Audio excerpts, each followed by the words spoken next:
तुलिभद्र सूरी जी महाराज साहब, उनकी अद्भुत आध्यात्मिक शक्ति और वो आध्यात्मिक शक्ति के सहारे हम स्थिरीकरण की बात कैसे जीवन में अपनाए उस तरफ आगे बढ़ रहे हैं। कोसा को 12 व्रत की आराधना दी, 12 व्रत के साथ उनको अपनी प्रायश्चित की भी दशा बताई कि प्रायश्चित क्या है। इसके लिए जो पश्चाताप के साथ आराधना होती है वो निर्मलता होती है। आराधना पश्चाताप के बिना होती है, इसका मतलब यह हुआ कि मैले कपड़े पर अत्तर छांटना, सेंट छांटना। कपड़े अच्छे हो और अत्तर डालो, सही बात है, उसने कपड़े पर जो परफ्यूम डाला है वो तो कपड़ा मैला है, अब उसका उपयोग शाम तक नहीं होगा। इसी तरह जो बोर्ड है उसके ऊपर बहुत लिखा है और वापस लिखना शुरू किया। लिखना जरूरी था लेकिन साफ करके, अध्यात्म की क्रिया जरूरी थी लेकिन अध्यात्म के लिए प्रायश्चित भी जरूरी था। तो उसको मार्ग बता कि जैसे प्रायश्चित होगा सब पावक पणाशु, वैसे वो प्रायश्चित तुम्हारे लिए धर्म बन जाएगा। क्योंकि जो पाप हुए हैं उस पाप को याद करके उस पाप की अज्ञानता से माफी मांगकर उसे शुद्ध होना है। यहां पर सिर्फ क्रिया करते तो हमारा सुपर कॉन्शियस मेंटेन नहीं होता। प्रायश्चित करने का आत्मशुद्धि का मन नहीं होता है, क्रिया का मन होता है। तो जो गलतियां हो रही है उसका अंजाम नहीं है क्या? जो विराधना, जो पाप हुए उसका कोई फल नहीं है, नतीजा नहीं है। फल है, इसके लिए भगवान ने सीधा टारगेट किया कि जितनी जितनी आपकी प्रायश्चित की भावना आपके मन में, आपके आत्मा की शुद्धि की भावना बनेगी तो उसका रिजल्ट ये आएगा कि वो पाप दोबारा होगा तो भी राग से नहीं होगा। क्योंकि प्रायश्चित का कंफर्मेशन नहीं होगा ऐसा नहीं, विराधना तो कहीं ना कहीं अनजान अवस्था में हो जाएगी, कहीं ना कहीं नहीं करनी होगी तो भी हो जाएगी। तो ऐसी कोई भी कंडीशन में यदि पाप हो गए तो उस समय पर आलो अंतो निदंतो खिप्पम हणई सुसावो, उस पाप को न करने की इच्छाओं के साथ यदि वो कदम उठाता है तो वो पाप जब पहले अज्ञान दशा में नहीं समझे तब 100 बार हुआ, इस बार 25 बार होगा, 25 का 24 बार होगा, लेकिन कम करते करते वो सावज्जम जोगम पच्चगामी व्रत में प्रवेश कर लेगा। इसके लिए व्रत का बोध दिया, व्रत के साथ प्रायश्चित का बोध दिया कि खाली व्रत ग्रहण नहीं करने, छोटे नियम नहीं लेने, इस पाप का फल है तो पाप को भी समझना जरूरी था। और जिन्होंने पाप समझा है उन्होंने स्पष्ट रूप से निर्णय लिया है कि पाप सारे 2 प्रकार के होते, एक शरीर से होते, एक मन से होते। मनेनम वायाय कायनम, यानी मन को अलग किया, वचन और काया को एक रखा। तो मनेनम वायाय कायनम, ये जगह पर जब पाप हो रहे हैं तो सबसे पहले मुझे यदि रिकवरी करनी हो तो मन के स्तर पर करनी। यानी हमारे लिए एक काउंटर क्वेश्चन है, 2 है कि मन की डिमांड ज्यादा है कि तन की डिमांड ज्यादा है। यदि शरीर की डिमांड ज्यादा है तो फिर मन मांग रहा है लेकिन शरीर बीमार है तो क्या करेगा? शरीर को ऑलरेडी खड़ा होना है, चलना है, बाहर जाना है, लेकिन बहुत बीमार है, नहीं कर पाएगा। शरीर को ऐसा है कि मेरा हाथ फ्रैक्चर हो गया, जल्दी अच्छा हो जाए तो मुझे अच्छा लगेगा, कंफर्टेबल लगेगा। मन मान रहा है कि जल्दी अच्छा हो, लेकिन शरीर साथ नहीं दे रहा है। शरीर ने जो चाहा, शरीर को जैसा होना चाहिए ऐसा नहीं है, तो फिर वो शरीर कब रेडी होगा? यानी कि मन चाहेगा तो भी होने वाला नहीं है बीमारी के कारण। तो संसार की अवस्था में मन का रोल ज्यादातर पाप का रहता है, इसके लिए शरीर जुड़ भी जाता है। जिस दिन शरीर पे प्रहार हुआ, शरीर बीमार हुआ, तब ऑटोमेटिकली मन परिवर्तन में आता है, उसके पहले परिवर्तन में नहीं आता है। बिना दंड, बिना ऑलरेडी पेनल्टी, वो चोरी के गुना, खून का गुना वगैरह कंट्रोल नहीं होता है। यहां मन पर व्रत और प्रायश्चित रखा कि भाई यहां कंट्रोल करने के लिए आपको इस नियम में आना पड़ेगा। अब शरीर जो मांगता है वो शरीर को मिलेगा भी, शरीर ने भी मिलेगा। मन ने यदि तय किया कि नहीं देना है, मन ने संकल्प कर दिया कि शरीर को पाप में नहीं डालना है, तो कोई प्रॉब्लम नहीं। जो दिन में 10 बार चाय पीने वाला वो उपवास कर सकता है, शरीर के कारण या मन के कारण? शरीर के कारण तो झूठ है। जो दिन में छोटा बच्चा हर बार मम्मी को स्कूल जाते आते, वैकेशन हो, ट्यूशन हो, कुछ भी हो, तो दिन में 10 बार नाश्ता खोजता है, 10 बार खाना खाता है, ये खाना वो खाना ये, तो फिर उसको ब्यासना कौन कराता है? उसको उपवास कौन, अठम कौन कराता है? ये किसने कराया? सब ये मन ने नहीं कराया, मनोबल ने कराया। इसके लिए मन के दो हिस्से हैं। एक हिस्सा ऐसा है जिसमें ऑलरेडी वो सोच नहीं सकता और सब कुछ करता है। एक हिस्सा ऐसा है वो सही सोचता है और सही करता है। इसके लिए धर्म के जो अधिकारी है, धर्म करने के लिए जो तैयार है, उसके जीवन में मनोबल है तो ही धर्म में आगे बढ़ सकते हैं। बोलो, मन को ज्यादा चाहिए या शरीर को ज्यादा चाहिए? सूलीभद्र जी उनको समझा रहे कि शरीर के स्तर पर ये श्रृंगार है, भोजन है, मान सम्मान है, ये सारे हमारे अनुकूल साधन है, ये शरीर ने चाहा और मन ने भी चाहा। लेकिन शरीर का रोल कब तक रहा, मन ने समझ नहीं पाया, मन सही रास्ते नहीं चला इसके लिए। तो ज्यादातर लोगों के जीवन में यदि उन्होंने मन को बलवान बनाया होता, मनोबली, तो वो अपने आप को कंट्रोल में रखता। अब गुस्सा नहीं करना, इसका मतलब वो झगड़ा नहीं करेगा, हाथ नहीं उठाएगा, मारामारी नहीं करेगा। ये कौन तय करेगा, शरीर या मन? शरीर तय नहीं करता, इसके लिए तो आयुष्य पूरा हो जाता है। शरीर तय करता तो कौन मरना चाहता है? मरना नहीं चाहता, इसके लिए तो ऑलरेडी हर 6-8 महीने में रिपोर्ट होती है कि भाई ठीक तो है ना, हार्ट बरोबर है ना, कोलेस्ट्रॉल बरोबर है, शुगर बरोबर है ना, बीपी बरोबर है ना। हर कोई ना कोई इश्यू होता है तो डॉक्टर की चेकिंग होती है। किसको जिंदा रहना है, मन को या शरीर को? तो फर्स्ट ये है कि सबसे ज्यादा डिमांड किसकी है संसार लक्षी? मन ज्यादा मांग रहा है कि शरीर ज्यादा मांग रहा है? जवाब ये है कि शरीर को बहुत कुछ चाहिए, लेकिन शरीर की शक्ति, शरीर का आयुष्य, शरीर का बल लिमिटेड है।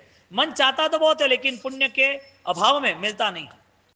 सेकंड थिंग ये है कि यदि शरीर को जीतना है और मन को जीतना है, तो मन को इसके लिए जीतना कि वो आगे साथ देगा। शरीर को जीतने के बाद ये पराधीन अवस्था कर्माधीन है, ये ऑलरेडी अदरवाइज सपोर्ट से जी रही है। हमारा शरीर एक मिट्टी का पुतला है, पता नहीं है कि उसमें कब कौन से रोग आ जाएंगे, कब क्या एक्सीडेंट होगा, कब क्या परिवर्तन होगा, कुछ भी कोई कह नहीं सकता, कुछ भी कुछ नहीं कह सकता। तो इसका मतलब शरीर को जीतने वाला हार गया है, लेकिन मन को जीतने वाला हर जगह जीत गया है। मन जीतता है तो वो क्या करता है? मन जीतता है तो वो शरीर को साधना में लगाकर अपने भावों को बदलकर अपूर्ण निर्जरा करता है। अब नाग केतु का प्रसंग आएगा पर्यूषण के प्रारंभ में, यानी कि कल से पर्यूषण प्रारंभ हो रहा है। तो नाग केतु तो छोटा बच्चा है, पूर्व की साधना स्मृति में आई ना, इसका मतलब उसके मन ने उस समय सजग अवस्था से स्वीकार किया था ना। आफ्टर ऑल स्थिरीकरण का मूल उद्देश्य यह है कि हमारी भाव दशा लगातार बढ़ती है कि नहीं बढ़ती है। हम प्रवचन सुनते हैं, प्रतिक्रमण करते हैं, क्रिया करते, तप करते, उसमें हम निरंतर आगे बढ़ते हैं, वो चेक करना है। वो चेक करने का नाम ही सेल्फ ऑब्जर्वेशन, यानी कि आत्मनिरीक्षण, वो हमें स्थिरता में ले जाता है। तो जिसके मन के ऊपर कंट्रोल नहीं है, इसका मतलब वो हार गया, आगे भी हारना ही निश्चित है। और जिसका मन के ऊपर कंट्रोल है, उसे व्यसन नहीं छू सकते, उसे कोई चीज की आदत नहीं छू सकती, उसे कोई लालसा है और उसे परेशानी है, वो हो ही नहीं सकता। मन का कमजोर होना, इसका मतलब मन को हर बार कोई न कोई गलत रास्ते पे ले जाना। मन बलवान होता तो उसे कोई प्रॉब्लम नहीं होता, वो त्याग आसान से कर सकता। यहां कोसा को जब मन के ऊपर सारी सिस्टम सेट की, तो उस मन के द्वारा उन्होंने प्रायश्चित करने के साथ साथ नियमावली अपने जीवन को ऑलरेडी बंधन में डाल दिया, अपने जीवन को नियम में सेट कर दिया कि मुझे इतना इतना पालन करना। कब करना? लगातार करना। क्यों करना? क्योंकि उसका पास्ट टेंस उसकी आंखों से एक सामने आया। मन ने पास्ट टेंस देखा, मन ने भविष्य देखा, मन ने आज निर्णय किया। इसका फाइनल रिजल्ट यह आया कि जो व्यक्ति अपने सजग अवस्था को, अपने मन को यदि वो जिस रास्ते पे ले जाना चाहता है, उस रास्ते पे वो चल बसेगा। ये हमारी जीवन यात्रा एक पेपर जैसी है, एक व्हाइट पेपर, आपको व्हाइट पेपर दे दिया, पेन दे दिया, अब आपको जो लिखना वो लिखो। आप सोचो क्या लिखोगे? सही भी लिख सकते हो, नहीं भी लिख सकते हो, फाड़ भी सकते हो। पेपर आपको दे देना है, और आपको पेपर जब मिलता है तो आप उस पर क्या लिख सकते हो? जीवन एक पेपर है, जीवन एक गार्डन है, बगीचा है, और उस बगीचे की जगह आपको दे दी, फ्री ओपन स्पेस है, कुछ भी उसमें उगा हुआ नहीं है। अब वास्तविक आपने पहले देखा था कि उसमें बगिया में फूल थे, आपको क्या करना है? जगह आपकी है, वो जगह मन है, मन। अब मन पे आप क्या उगाना चाहते हो? फूल उग सकते हैं, फूल नहीं उग सकते, तो ऑटोमेटिकली वहां ऑलरेडी दूसरी वेस्ट चीज उग जाएगी, जिसको ऑलरेडी 6-8-12 महीने तुम्हें ऑलरेडी निकालनी पड़ेगी। जगह खाली है, या तो फूल आएंगे या तो कांटे आएंगे, यानी कि ऑलरेडी वहां वेस्ट आएगा। तुम्हें क्या करना है, दोनों में से एक चीज तो होनी ही होनी है।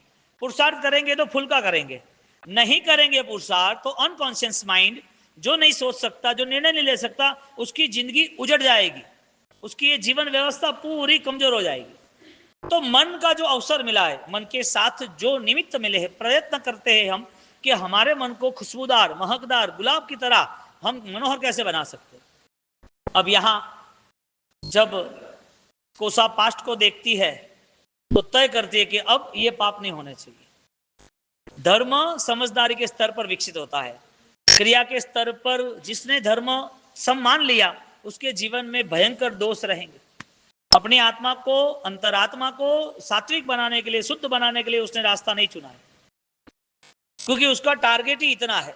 वास्तविकता यह है कि मन के स्तर पर यदि हमने मेहनत की तो हमें सिर्फ 10% ही मैनेजमेंट करना है। कितना? 10% मैनेजमेंट। क्रोध आने के पहले, क्रोध आने के बाद, लोभ के पहले, लोभ के बाद। मन ऑलरेडी उस फोकस में नहीं जाता कि इसकी आवश्यकता है या नहीं है। एक नॉर्मल एग्जांपल कि चाय है, चाय में ऑलरेडी शक्कर कम डाली, अब कम डाली है, चाय ऑलरेडी टाइम से पी रहे हो, चाय जिसने बनाई वही पी रहे हो, और शक्कर कम है, आपका ऑलरेडी मन शांत होता तो आप बोले मुझे शक्कर दे दो, मैं चाय पी लूंगा। तो ये मन ने ऑलरेडी विरोध किया, उपद्रव किया, चाय में शक्कर क्यों नहीं डाली, ऐसा क्यों है, 90% तुम प्रॉपर थे, ये रिएक्शन क्यों आया। यदि कोई सब्जी में थोड़ा नमक डाल के अच्छी बन सकती है तो वो बना सकता है कि नहीं बना सकता है। एक सोनी ज्वेलरी बनाते बनाते उसने 90 डायमंड लगा दिए गोल्ड के ऑलरेडी हार पर, सोने के हार पर 90 डायमंड लगा दिए, और एक डायमंड लगाने से बहुत अच्छा लगता है तो लगाना चाहिए कि नहीं लगाना चाहिए, लगाना चाहिए। जीवन में लगातार हमारा जीवन कसाय में नहीं रहता, आवेश में नहीं रहता है, ज्यादातर जीवन हमारा ये पाना वही चाहिए, राग दशा से परेशान होना ऐसा नहीं है। लेकिन जिस समय ऐसा अवसर आता है, ऐसा निमित्त आता है, तब 10% मैनेजमेंट करना है। खाली 10% मैनेजमेंट ये है, हमें जितना बोध है उस बोध को उपयोग में ले आना है, उस बोध का हमें ऑलरेडी अनुसरण करना है।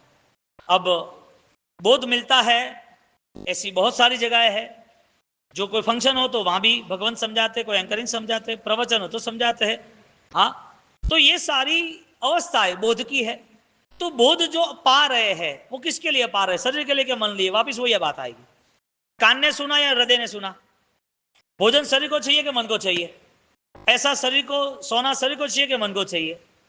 क्योंकि इस दुनिया में कई लोगों के पास पैसा नहीं है, धन नहीं है, कई लोग झूठा खाते, कई लोग भूखे रहते, कई लोग बीमारी में भी खाना नहीं खाते, तो भी उसके मन ने उसको मना लिया है। इसका मतलब लालसा ऐसी चीज है जो मन को दबा देती है, मन के बल को कमजोर कर देती है। चाहिए हमें जो कुछ भी, वो सारी चीजें भविष्य के लिए काम की है या नहीं है। 10% कोई मैनेजमेंट करता है तो अपने मन को जीत लेता है, यानी कि मन बल और विकसित होता है। मनोबल विकसित क्यों नहीं होता है, वो डिस्टर्ब क्यों रहता है, हर छोटी बातों को लेके वो ऑलरेडी अपने भविष्य को बिगाड़ रहा है। डिस्टर्ब क्यों होना छोटी बातों को लेके, आपके जीवन में आप चेक कर सकते हो कि मैंने परमात्मा की जितनी भी वाणी सुनी, केवल ज्ञानी के प्रति मेरी जितनी भी श्रद्धा है, उसके हिसाब से मुझे यदि जीना है तो मुझे ऑलरेडी बेस्ट प्लान थॉट्स का करना पड़ेगा, लाइफ का नहीं। जीवन तो चला जाएगा, तुम्हारे हाथ में थोड़ी, मन तो तुम्हारे हाथ में है, जो तुम आज कर सकते हो, जो कुछ करना है वो। तो जिसने भी कॉम्प्रोमाइज किया 10%, 90% जीतने वाला यदि 10% में हार जाए तो क्या समझना। 90% पॉजिटिव उसके थॉट से एटीट्यूड है, 90% वो ऑलरेडी सबकी लोकप्रियता के साथ जी रहा है, तो 10% में क्यों बिगाड़ देना। जो 10% बिगाड़ रहा है समझ लो कि उसकी पूरी जिंदगी अंत तक वो बिगाड़ता ही रहेगा सब कुछ। और जिस दिन एक आम कैरी का बॉक्स है, उस कैरी के कटोरों में वहां पर एक बिगड़ी हुई आम रख दो, बात खत्म। अच्छी आम का क्या, उसका क्या गुना, अच्छी बाहर निकाल देना कि खराब बाहर निकाल देना। 20 आम में एक ही खराब है, 19 के लिए सजा है क्या। 90% तुम बेस्ट हो, तो ये जीवन तो किराए पर मिला है। इस जीवन से मन को और अपराधी बनाकर, मन के अंदर और पाप को एंटर कर कर नए जीवनों को क्यों बर्बाद करना? जिसके कोई कस्टमर पैसे लेके चले गए, 50 लाख नहीं दे रहा है, और एक तरफ बेटे ने गाड़ी का एक्सीडेंट कर दिया और एक्सीडेंट में 2 लोग मर गए और बोल रहे कि 15 साल की सजा होगी, और वो वकील बोल रहा है केस सॉल्व हो जाएगा लेकिन आपको 1 करोड़ देना पड़ेगा। ठीक है, दोनों में प्रॉब्लम कहां आ रही है? 50 लाख कस्टमर नहीं दे रहा है उसमें प्रॉब्लम है कि 1 करोड़ देना पड़ता है उसमें प्रॉब्लम है? मन को कॉम्प्रोमाइज किया होता तो कोई इश्यू नहीं होता, लेकिन मन रिएक्शन तुरंत कर देता है। यानी कि हमारा यदि समझदारी का हमारा विचार यदि कॉम्प्रोमाइज नेचर होता, तुलना करने की दृष्टि होती, तो वो प्लस ही रहता, क्योंकि इंसान ही भगवान बन सकता है। सबसे बड़ी बात यह है, मानव जीवन में इतनी पावर है, इतनी सामर्थ्यता है कि एक तो वो परम पुण्य लेके आया, दुर्लभ है, और दूसरी बात इस दुर्लभता को सजाया जाता है। ये जो इंपोर्टेंस लाइफ है उसको वेरी इंपोर्टेंस बनाने के लिए हमें हमारे मन को सजग बनाना है। अब जहां मन विरोध में खड़ा रहता है वहां पर सबसे पहले खुद को नुकसान होता है। मैना ने विरोध, सिपाल ने विरोध किया होता, मैना ने विरोध किया होता, कोसा ने विरोध किया होता, तो चंदनमाला ने विरोध किया होता, तो चंड कौशिक ने विरोध किया। अरे प्रभु महावीर भी ऑलरेडी अपनी शक्ति बताते और विरोध किया होता तो आज पूजे नहीं जाते। सारा खेल तो अध्यात्म का था ना। मन उस समय ऑलरेडी एक्टिवेट था। मन इसके लिए प्लस रहा कि उसने प्लस ऑलरेडी कवर किए। आज तुम जो सुन रहे हो उसमें से तुम्हारी मन शक्ति विकसित हो रही है कि नहीं हो रही है? यदि नहीं हो रही है तो ऑलरेडी नया भोग ऐसा मिलने वाला नहीं है, क्योंकि ये जो मिला है वो भी वेरी इंपॉर्टेंट है, ये भी अनंत पुण्य के बाद मिला है। तो यहां जो कोई भी साधना आराधना करना चाहते उसका सबसे पहला पुरुषार्थ ये रहेगा, मुझे मेरे मन को ऑलरेडी तराशना है, मन को चेक करना है कि मेरी डिमांड मन से जितनी है इतनी पूरी हो सकती है कि नहीं, यानी कि कोई सॉल्यूशन पावर है कि नहीं। किसी को खाने का रिएक्शन आए, किसी को व्यक्ति का रिएक्शन आए, किसी को कोई जगह का, कोई कपड़े का, कोई घटनाओं का, मन पूरी जिंदगी यही करता रहेगा। मौत करीब आ रही है, शरीर नहीं चल रहा है, दवाइयों पे जीवन चल रहा है, चलना उठना बैठना हाथ में नहीं हो रहा है, तो भी मन शांत नहीं हो रहा है। यानी कि इस मन ने ठान लिया है कि दुर्गति में लेके जाऊंगा मैं। शरीर ने जो कुछ अपनाया, शरीर ने ऑलरेडी जितनी भी इस जीवन यात्रा में उन्होंने अपने हिसाब से जीवन व्यतीत किया, और ये सारे पाप नए भव में नए शरीरों के साथ भुगतना है। यानी कि हमारी मूर्खता ये साबित हुई, अनुकूलताओं के समय में दुखों को ही हमने बुकिंग किया, और जब दुख का समय आता है तब हम रिक्वेस्ट करते नहीं, अभी नहीं, अभी नहीं। यानी ठिकाने नहीं है क्या? अपनी भाषा में कहा कह दीजिए, ठिकाने नहीं है क्या?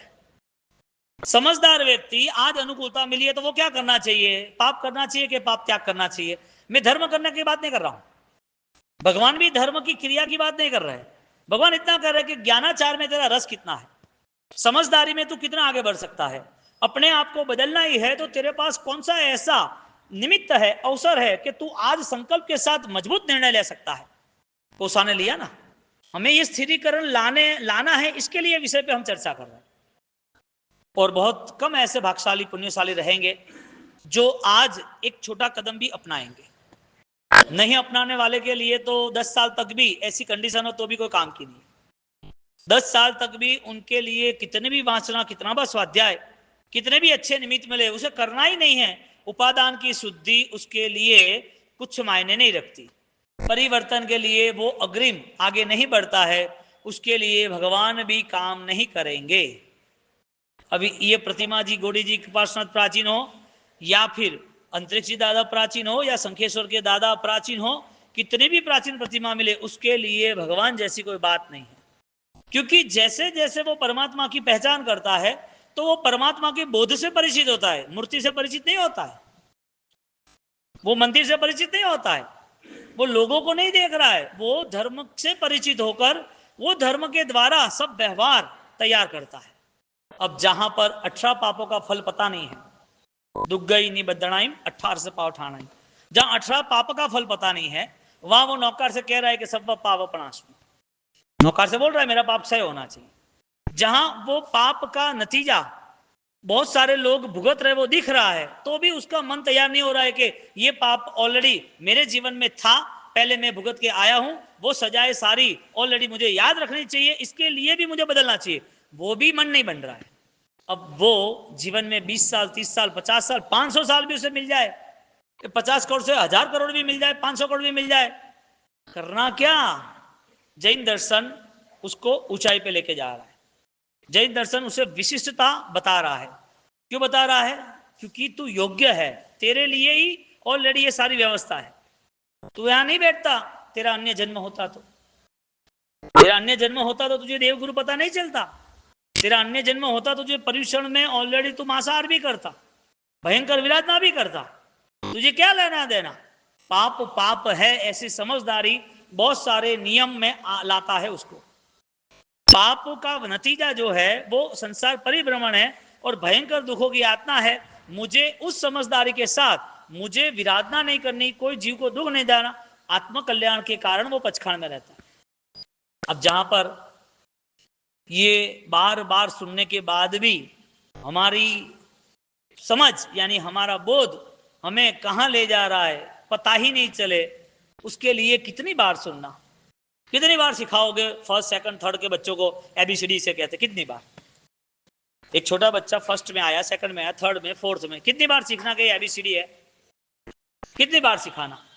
कितनी बार सिखाना कि विराधना का फल ये है, या आसाधना नहीं होनी चाहिए, भगवान का ये शासन महत्वपूर्ण है। यहाँ ऑलरेडी राजकुमारों ने, चक्रवर्तियों ने ऑलरेडी सब कुछ त्याग करके आत्मा का कल्याण किया। देह के ऊपर भयंकर कष्ट आए सनत चक्रवर्ती, तो भी आराम से सहन किया। ये कब तक हम सुनेंगे? और सुनने के बाद सुना ही रहता है, सुनते ही रहना और कुछ नहीं, इसके लिए कोई असर नहीं। असर कारक चीज होने के बाद भी असर न हो तो समझ लेना वो जड़। टेबल पे इंजेक्शन दो तो